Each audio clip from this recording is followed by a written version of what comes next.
샬롬 출애굽기 강의 21번째 찬송가 214장 찬양함으로 시작하겠습니다.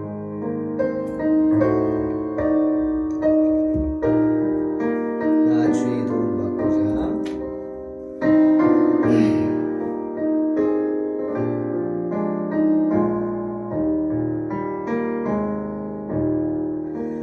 나 주의 도움 받고자 주 예수님께 빕니다. 그 구원 허락하시사 날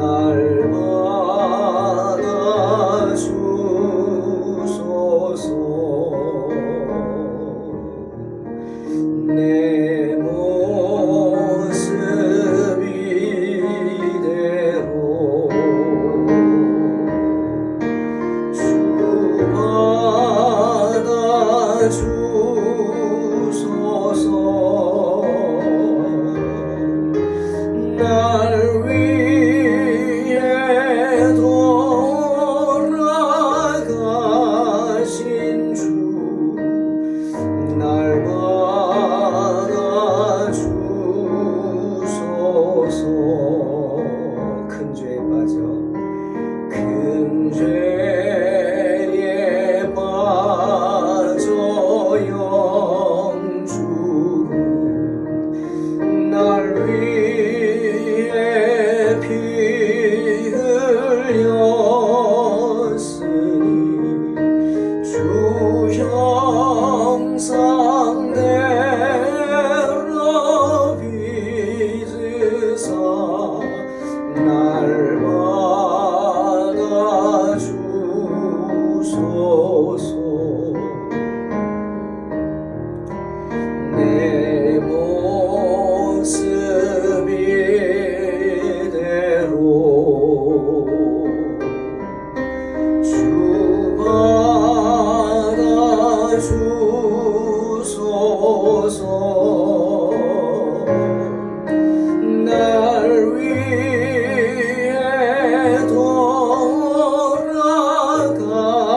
돌아가신 주 날 받아주소서.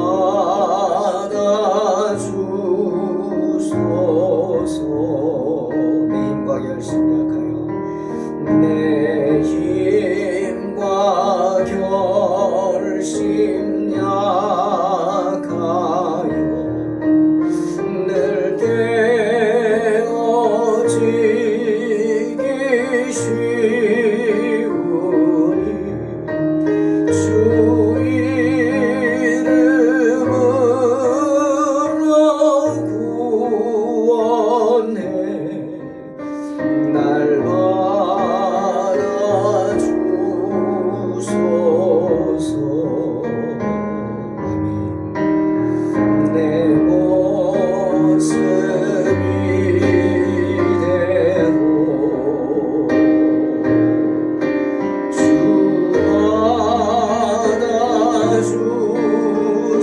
받아주소서. 날 위해 돌아가신 주 날 받아주소서. 내 주님 서신 날 앞에 내 주님 서신 발 앞에 나 굴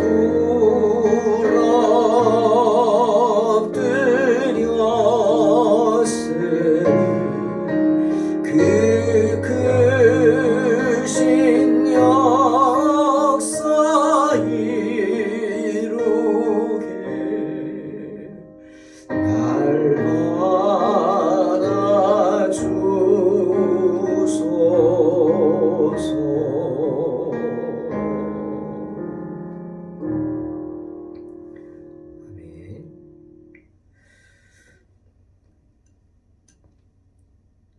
출애굽기 6장 1절로 9절입니다. 여호와께서 모세에게 이르시되 이제 내가 바로에게 하는 일을 내가 보리라. 강한 손으로 말미암아 바로가 그들을 보내리라. 강한 손으로 말미암아 바로가 그들을 그의 땅에서 쫓아내리라. 하나님이 모세에게 말씀하여 이르시되 나는 여호와이니라. 내가 아브라함과 이삭과 야곱에게 전능의 하나님으로 나타났으나 나의 이름을 여호와로는 그들에게 알리지 아니하였고 가나안 땅 곧 그들이 거류하는 땅을 그들에게 주기로 그들과 언약하였더니 이제 애굽 사람이 종으로 삼은 이스라엘 자손의 신음소리를 내가 듣고 나의 언약을 기억하노라. 그러므로 이스라엘 자손에게 말하기를 나는 여호와라. 내가 애굽 사람의 무거운 짐 밑에서 너희를 빼내며 그들의 노역에서 너희를 건지며 편팔과 여러 큰 심판들로서 너희를 속량하여 너희를 내 백성으로 삼고 나는 너희의 하나님이 되리니 나는 애굽 사람의 무거운 짐 밑에서 너희를 빼낸 너희의 하나님 여호와인 줄 너희가 알지라. 내가 아브라함과 이삭과 야곱에게 주기로 맹세한 땅으로 너희를 인도하고 그 땅을 너희에게 주어 기업을 삼게 하리라. 나는 여호와라 하셨다 하라. 모세가 이와 같이 이스라엘 자손에게 전하나 그들이 마음의 상함과 가혹한 노역으로 말미암아 모세의 말을 듣지 아니하였더라. 아멘. 모세는 마음이 많이 상했습니다. 바로의 그 핍박 때문에 이스라엘 백성들도 마음이 많이 상했지만 그 고난이 커졌다고 심해졌다고 이게 다 너 때문이다. 모세를 원망하는 소리를 듣고 모세도 정말 마음이 많이 상했습니다. 그래서 모세는 다른 곳이 아닌 하나님 앞에 가서 엎드렸습니다. 불평을 했습니다. 그래도 하나님에게 사람이 아닌 세상이 아닌 하나님 앞에 엎드려 하는 불평이기에 하나님은 그것을 불평이라기보다는 투정 정도로 생각하고 불쌍히 여기시고 들어주셨습니다. 여러분, 하나님은 언제나 우리가 하나님 앞에 나아가서 우리의 마음을 쏟아놓기를 원하시는 분인 줄로 믿습니다. 불평 좋습니다. 원망도 좋아요. 단 그것이 하나님 앞에 나아가서 하는 것이라면 자비하신 주님께서 그것을 그저 우리의 투정 정도로 받아주시고 우리를 위로하시고 달래주실 줄로 믿습니다. 지금 모세는 그런 상황입니다. 하나님 앞에 엎드려서 왜 나에게 이런 고통을 주시느냐고, 그냥 미디안 광야에서 양이나 치다가 살다가 죽게 하시지 왜 이런 고난을 주십니까? 라고, 왜 이렇게 힘든 일을 시켜서 나를 힘들게 하느냐, 고통받게 하느냐, 지금 하나님께 불평하는 겁니다. 하지만 하나님은 그런 모세에게 믿음이 없다고 진노하시기는커녕 오늘 보니까 달래주십니다. 그리고 그 불평에 대한 답을 인해 주시죠. 답이 뭐죠? 곧 내가 내 손을 들겠다는 겁니다. 그래서 애굽에 여러 가지 이적을 일으켜서 나라를 치겠다는 겁니다. 바로를 치겠다고. 그 후에야 너희를 보낼 것이다. 이 말씀은 호렙산에서 하나님이 모세를 부르셔서 미리 했던 말씀입니다. 출애굽기 3장 20절에. 그 후에야 바로가 너희를 보내줄 거다. 분명히 하나님은 말씀하셨죠. 그런데 모세는 그 말씀을 듣고도 당장 고난이 닥치니까 불평하는 겁니다. 여러분, 이게 인생이죠. 알면서도 불평하고 원망하는 그 연약함이 바로 우리 인생의 모습입니다. 시편 12편 5절에 여호와의 말씀에 가난한 사람이 억압당하고 궁핍한 사람이 신음하면 그때는 내가 일어나서 고통스럽게 하는 사람들로부터 지켜주리라 말씀하십니다.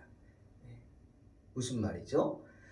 하나님께서 당신의 백성들이 고난받는 것을 그냥 보고 계시지 않는다는 거예요.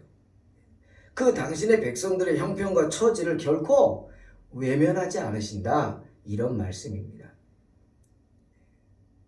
그러니 5절에 이제 애굽 사람이 종으로 삼은 이스라엘 자손의 신음소리를 내가 듣고 나의 언약을 기억하노라 하는 말씀, 그 말씀처럼 이제 기억한다, 그 말씀, 이제서야 그래 내가 이제 갈게, 그게 아니라 하나님은 우리가 공경에 처하고 고통받는 순간을 다 보고 계시다는 겁니다.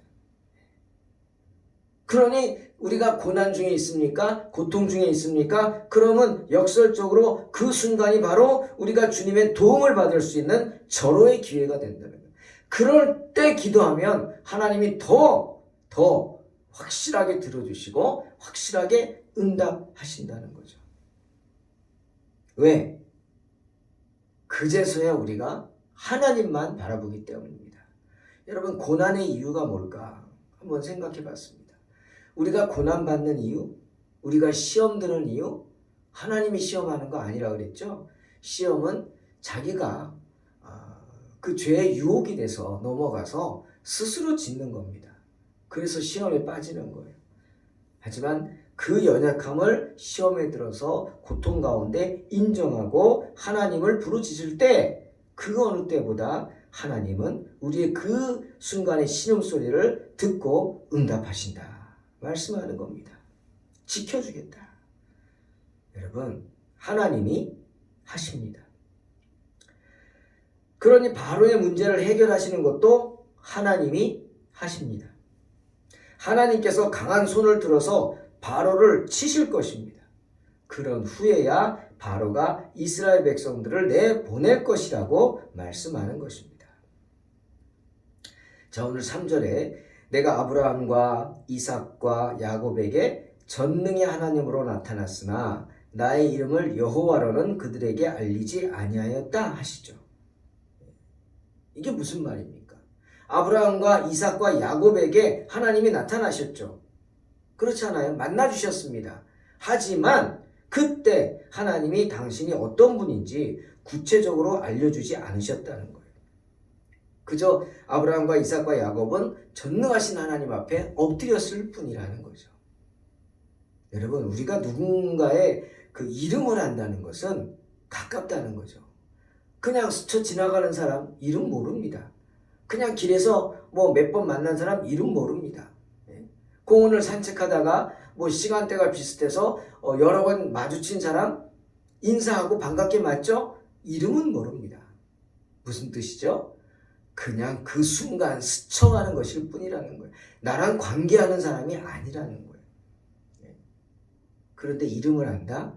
그것은 바로 나와의 관계가 시작되었다는 것이죠. 근데 아브라함과 이삭과 야곱에게 하나님이 당신의 이름을 알려주지 않으셨어요. 내 이름을 여호와라고 그들에게 알리지 아니하였다? 그들은 그저 하나님의 권위에 엎드렸을 뿐입니다.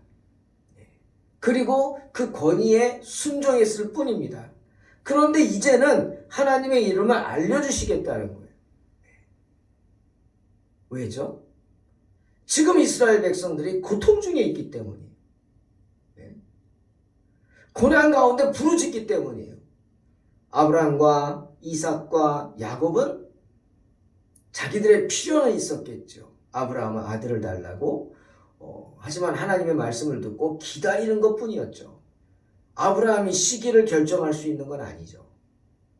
이삭도 마찬가지, 야곱도 마찬가지, 그저 하나님이 가라고 하는 것으로 순종하며 갔을 뿐이에요. 스톱 하면 스톱하는 거예요. 고 하면 가야 돼요. 아브라함과 이삭과 야곱이 하나님과의 관계가 지금의 순간처럼 가깝고, 물론 아브라함은 친구같이 여겼다 하셨지만 왜 그런 아브라함에게 하나님은 여호와다 이름을 알려주지 않으셨을까? 좀 의문이긴 하지만 오늘 나의 이름을 여호와라고 너희에게 알려준다. 아브라함과 이삭과 야곱에게는 알려주지 않고 그냥 전능의 하나님으로 친하게 지낸 것이었지만 이제는 여호와라고 내 이름을 구체적으로 알려주고 내가 너희에게 누군지 알려주겠다는 거예요. 내가 누구냐? 여호와다. 여호와가 누구냐? 너희가 고통 중에 함께하는 하나님이다. 430년간 이스라엘은 하나님을 잊은 채 그저 조상들로부터 전해져 내려오는 하나님에 대해서만 알았습니다. 그냥 하루하루가 고통이었어요. 하지만 먹고 사는 거 문제가 없어서 그러려니 내 운명이 그렇구나 이러고 살아갔을지 몰라요. 그런데 주님은 그런 삶을 원하는 게 아니죠. 그래서 5절에 이제 애굽 사람이 종으로 삼은 이스라엘 자손의 신음소리를 내가 듣고 나의 언약을 기억한다 그랬어요. 하나님이 기억하시는 거예요. 이스라엘 백성들이 하나님 부르면서 우리랑 약속하신 거 기억하셔야죠. 이럴 수가 있습니까? 그게 아니에요. 이스라엘 백성들은 구할 줄도 몰랐다는 거죠. 그저 자기들의 그 신세 타령하면서 그렇게 종처럼 살아갔을 뿐이었나 보죠. 하지만 그들의 그 고통 가운데 신음하는 소리를 하나님이 이제 듣는다는 거예요. 내가 너희에게 했던 언약을 기억하는 거예요. 이제 내 백성의 신음소리를 더 이상 그냥 내버려 둘 수 없다는 거예요. 때문에 이스라엘 백성들에게 하나님의 이름을 알려주면서 내가 너희와 함께하겠다. 너희 인생의 고통에 간섭하겠다. 여호와 하나님으로 다가오시겠다. 라고 하시는 겁니다. 이제 이스라엘 백성들은 그들의 모든 문제를 하나님과 함께 할 수 있습니다. 그들의 아픔, 그들의 고통, 나눌 상대가 생겼다는 거예요. 그러니 얼마나 큰 은혜요? 축복입니까? 여러분, 우리 여호와 하나님이 어떤 분이십니까? 오늘 본문에서 당신이 어떤 분인 줄 말씀하시죠. 7절에 너희를 내 백성으로 삼고 나는 너희의 하나님이 되리니 나는 애굽 사람의 무거운 짐 밑에서 너희를 빼낸 너희 하나님 여호와인 줄 너희가 알지라. 나는 누구냐? 약속하신 것을 실행하시는 하나님이다 라고 하는 거예요. 약속하시는 것을 하신 것을 실행하신다. 내가 너희 하나님이 되겠다고 했기 때문에 너희를 찾아왔다. 너희를 빼내러 찾아왔다. 내가 약속한 거예요. 너희에게 자유를 주겠다고. 그리고 8절 내가 아브라함과 이삭과 야곱에게 주기로 맹세한 땅으로 너희를 인도하고 그 땅을 너희에게 주어 기업을 삼게 하리라. 나는 여호와라 하셨다 하라. 즉 시작하신 일을 완성하는 하나님이시라는 거예요. 내가 너희에게 약속한 것을 기업 삼게 하겠다고 했지 그 가나안 땅 너희에게 주러 왔다. 시작하신 일을 완성하시는 분이다. 하나님 어떤 분? 약속하신 것을 실행하시는 분. 그 시작하시는 것을 또 완성하시는 분. 그래서 알파와 오메가가 되시는 겁니다. 이렇게 이스라엘 백성들은 여호와 하나님의 이름, 여호와를 통해서 위로를 받아야 했습니다. 그분의 이름은 오늘 뭐라 그래요? 나는 전능의 하나님이다. 엘 샤다이. 전능의 하나님으로 나타났다. 하지만 그뿐이 아니라 그 언약을 통해서 위로를 받으라. 4절에 가나안 땅 곧 그들이 거류하는 땅을 너희에게 주기로 너희하고 언약한 분이다. 그 약속을 믿고 위로받으라. 그리고 또 5절에 나와 있지만 그의 동정심을 통해서 하나님은 이스라엘 백성들의 신음소리를 들으신다고 그랬죠? 그분의 마음, 동정하는 마음, 나는 너희를 그냥 내버려 두는 게 아니라 너희의 고통과 함께하는, 아파하는, 마치 예수님이 십자가에서 우리의 모든 고통을 감당하신 것처럼 함께하는 그런 하나님이다 라고 위로받으라. 그리고 6절 8절 말씀처럼 하나님은 그냥 말씀만 하는 분이 아니에요. 행동하시는 분이에요. 행동. 결단하시고 행동하세요. 직접 이 땅에 내려오셔서 애굽에 온갖 기적을 행하시는 분이다. 위로받으라. 그리고 하나님은 언제나 그 7절 말씀처럼 우리에게 은혜로운 뜻을 갖고 계신 분이다.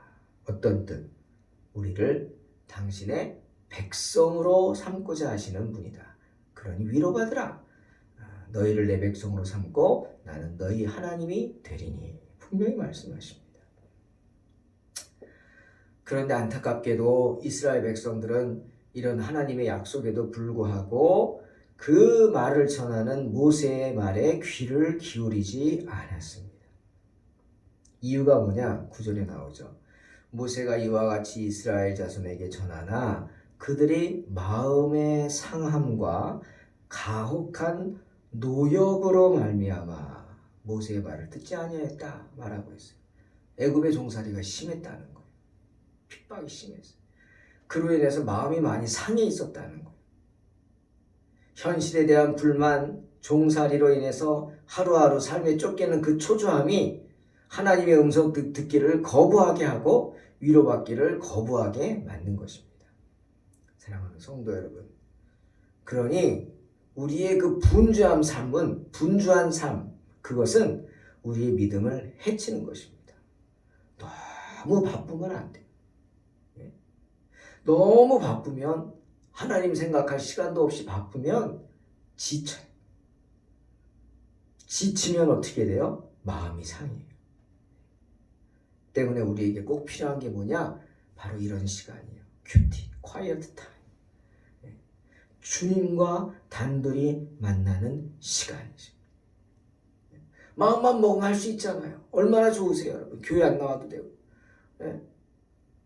특별히 주의 종이 이렇게 열심히 말씀 준비해서 녹화해서 이렇게 띄우면 그 문화의 이게 핸드폰으로 터치만 하면 볼 수 있어요. 핑계댈 수 없어요. 장소에 구애 안 받고 시간에 구애 안 받고 얼마든지 내가 한 20-30분만 내면 되는 거예요. 하지만 그 시간이, 그 영적인 시간이, 그렇게 말씀을 듣고 찬양하는 묵상의 시간이 내 영혼을 살린단 말이에요. 시편 19장 14절 나의 반석이시요 나의 구속자이신 여호와여 내 입의 말과 마음의 묵상이 주님 앞에 연락되기를 원하나이다. 시편 32편 6절 이로 말미암아 모든 경건한 자는 주를 만날 기회를 얻어서 주께 기도할지라 진실로 홍수가 범람할지라도 그에게 미치지 못하리이다. 사랑하는 성도 여러분, 분주함은 너무나 바쁘면 우리를 불만에 쌓이게 하고 초조함에 빠지게 만듭니다. 우리가 하나님의 말씀 그리고 그 하나님의 섭리를 생각할 수 있는 그 시간을 빼앗기 때문에 그런 분주함은 하나님의 말씀을 통해서 받을 수 있는 위로를 스스로 걷어차게 만듭니다. 그러니 아무리 바쁘다 해도 여러분의 영적인 시간을 지키십시오. 30분이 길다고 생각하시다면 하나님은 더 많은 시간을 주실 것입니다. 그 30분으로 인해서 여러분은 3년을 더 살 수도 있습니다. 30년을 더 살 수도 있고요. 그러니 마음을 굳건히 지킴으로 날마다 주님과 동행하는 복된 삶 사시기를 주의 이름으로 축원합니다. 기도하겠습니다. 하나님 감사합니다. 우리의 부족함을 용서하시고 언제나 주의 은혜를 떠나지 않게 인도하여 주시옵소서. 하나님의 음성 듣기를 원합니다.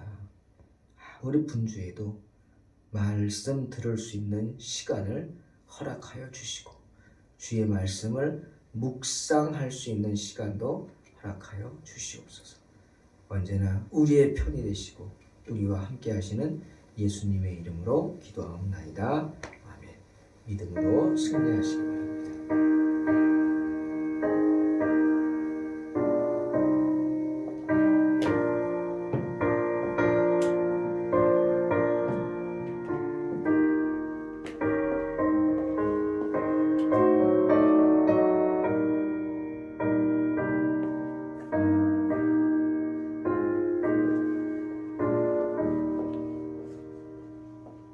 나 주의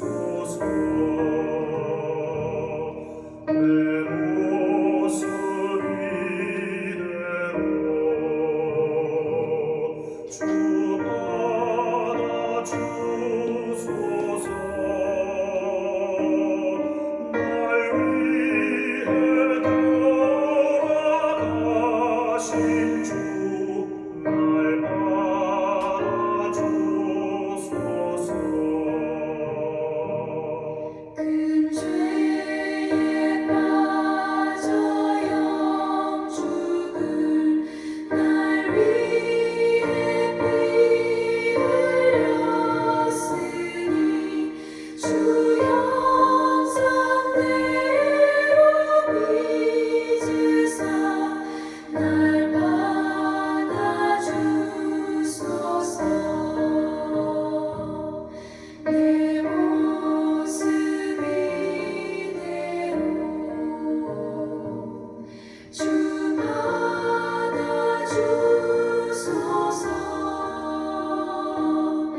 날 위해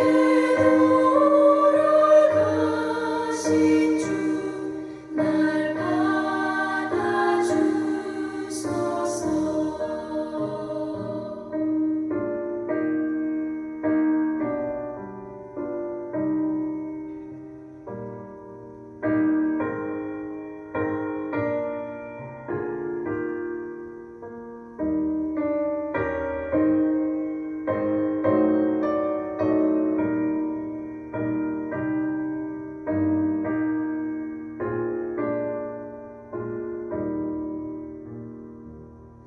내